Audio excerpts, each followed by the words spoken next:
Go.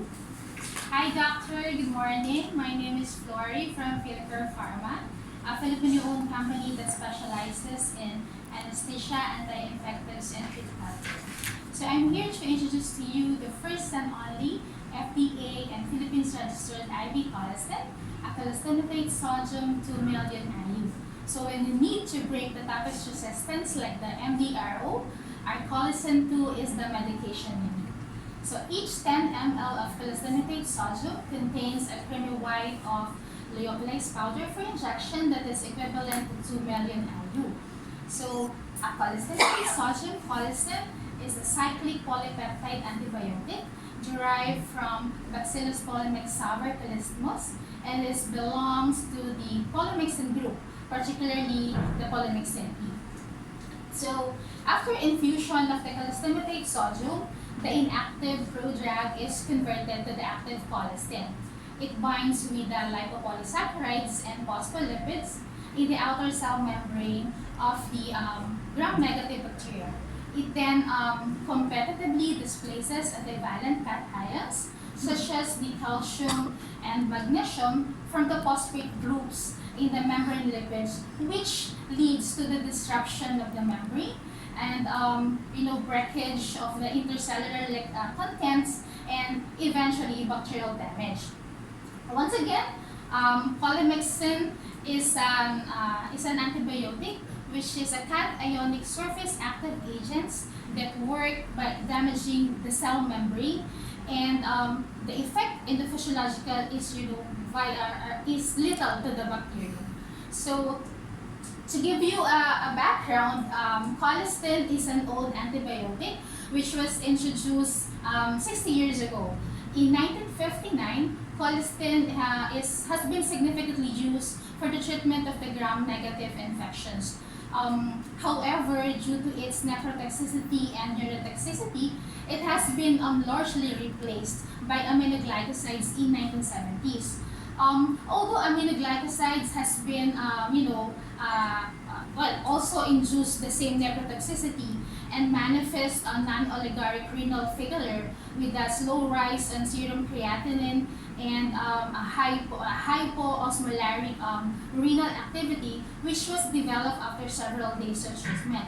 So for this reason that the colistanate sodium has been reintroduced into clinical practice to basically address the problems on the gram-negative multi-drug resistant organisms like the carbapenem resistant, the A-Baumannii, the Pseudomonas aeruginosa, and the Klebsiella pneumoniae.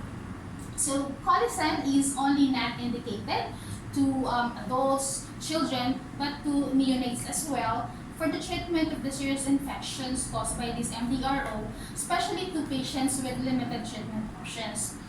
Also, this is indicated to cases caused by serious infections due to the aerobic gram-negative pathogens, including those of the urinary tract and the lower respiratory tract. And when commonly used systemic antibacterial pathogens has been contraindicated or ineffective because of this antimicrobial resistance. So you heard it right. There's a rapid emergence, of bacterial resistance that is happening worldwide, and the effect of the medicine or the antibiotics has been, endangered. And so again, there's a threat for the bacterial resistance. So as we all know, antibiotic resistance is the ability of the microbes to resist the effect of the medication or the antibiotics. So even the ECDC and the CDC have noted that AMR really is a serious public threat worldwide and requires a serious consolidated efforts, which requires implementations of new policies, renew studies, and pursue steps to manage this crisis are really greatly needed.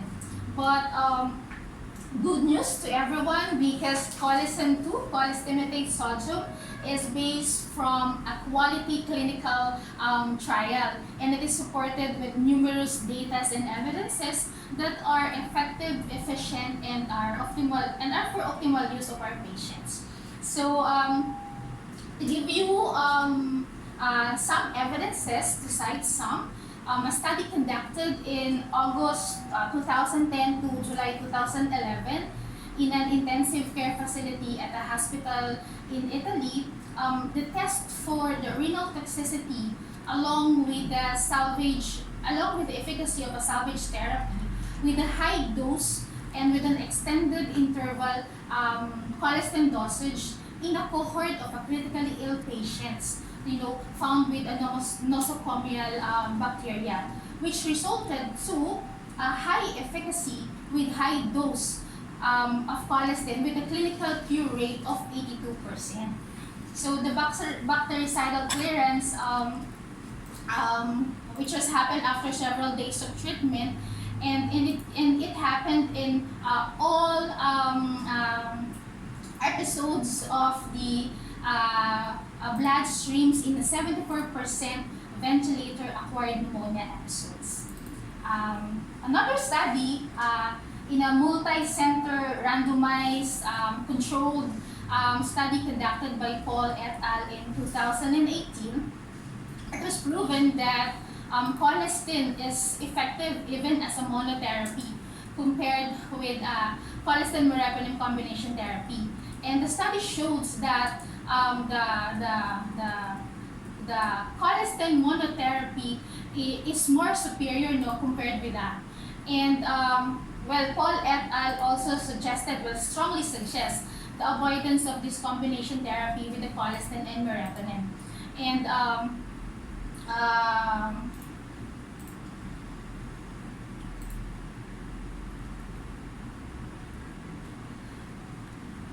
primarily because of the reason that the combination therapy of colistin and meropenem increases the risk of the lower gastrointestinal effect to the patients. So for the dosage, the dosing guidelines has been approved by the US FDA and EMA based on the various degrees of the renal functions. And the updated EMA guidelines emphasizes the role of dosing guidelines, with a fixed dosing, with a fixed loading dose of 9 million IU, depending on the creatinine level, if it is greater than or equal the 50 ml per minute. So the same goes for the maintenance dose. It is based on the creatinine level. So if the patient has a creatinine level of 50 to 30 ml per minute, the maintenance dose would be at 5.5 to 7.5 million IU. And if the creatinine level is 30 to 10 ml per minute, the maintenance dose would be at 4.5 to 5.5 million IU. And if it is less than the 10 ml per minute, the maintenance dose would be at 3.5 million IU every 12 hours dosage in an equally dose as a 30-minute infusion. For the children, or for the treatment of the systemic infections for children, the maintenance dose is at 75,000 to 150,000 IU, and that's every 8 hours in equally dosed as for 30 minutes infusion as well. So take note that dosing in Colisan is very crucial, because we need to properly do the dosing for this colistin sodium. This is to minimize the risk of resistance, because as we all know, Colisan is a last resort antibiotic, and the suboptimal dosing of this may result to the development of the bacterial resistance. So in terms of the comparison of colistin to polymyxin B, yes, we may note that polymyxin B is an active drug and has a PK/PD advantage over the colistin. However, this findings is not being corroborated with clinical practice. So there are only few and limited studies about this, and there is no large-scale study that proves proving that really polymyxin B is less nephrotoxic compared to colistin. But for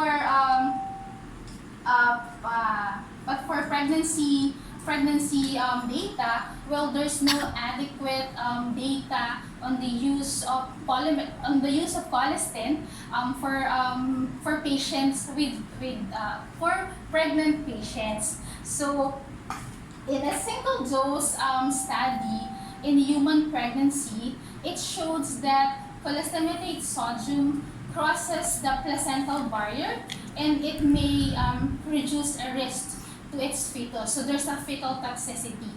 And if that happens, we need to be very careful in administering colistin, especially to patients, to pregnant patients, because we need to understand that if the benefits of this cholestyramine sodium outweighs the potential risk to the fetus. So cholestyramine sodium is secreted in breast milk. It must be administered to breastfeeding mothers. However, it should be given only if it is needed.